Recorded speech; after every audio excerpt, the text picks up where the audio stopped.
Bonjour, je m'appelle Bérangère Amiot, je suis designer de projets collaboratifs qui consiste en fait à mettre les usagers au cœur du processus de création. Aujourd'hui, nous allons vous présenter ViaBird, qui est un projet en open source et collaboratif. ViaBird est un projet qui a été pensé lors d'un hackathon qui se nommait Europe Remix, qui était en 2018. Le hackathon, c'est un mot valise entre hack et marathon. Le principe du hackathon, c'est se retrouver sur un temps très court pour pouvoir développer des projets. Il peut y avoir plusieurs porteurs de projets, mais il y a vraiment cette notion de l'open source et du collaboratif. Donc dans notre cas, nous avions 48 heures pour penser l'Europe autrement. Et ViaBird, en fait, est parti d'une observation, d'avoir envie de pouvoir sensibiliser la population sur la biodiversité et d'ouvrir les frontières à travers l'observation des oiseaux notamment et surtout de la migration des oiseaux sur le territoire européen. À la fin d'Europe Remix, nous avons pu écrire un cahier des charges et une documentation afin que d'autres personnes puissent reprendre le projet sans repartir de zéro.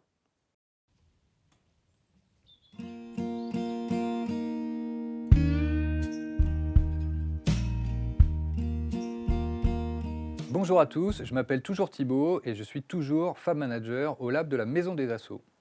Comme vous l'a dit Bérangère tout à l'heure, aujourd'hui on se retrouve pour parler de la mangeoire connectée qui s'appelle ViaBird.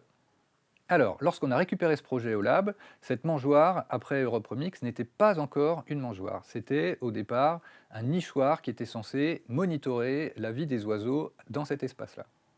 La première chose qu'on a faite, c'est de modifier ce projet et de transformer le nichoir en mangeoire.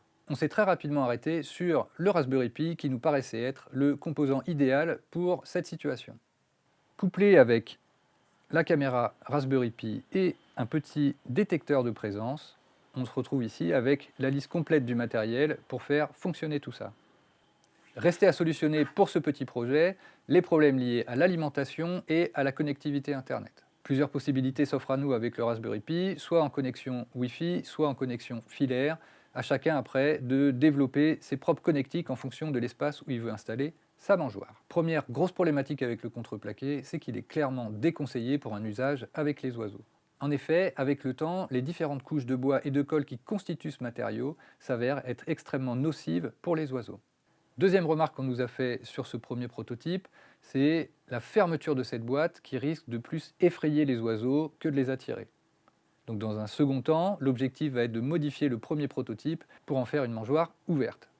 Vous retrouverez sur le Wikiren la totalité de la documentation concernant ce projet.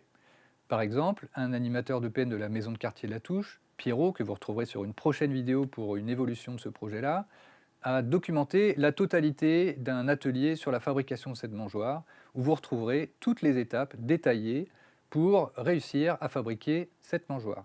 Merci d'avoir suivi cette vidéo jusqu'au bout. Vous retrouverez dans la description la totalité des liens qui vous mèneront sur les différentes pages dont on vous a parlé, ainsi que la liste du matériel que nous avons utilisé pour notre prototypage.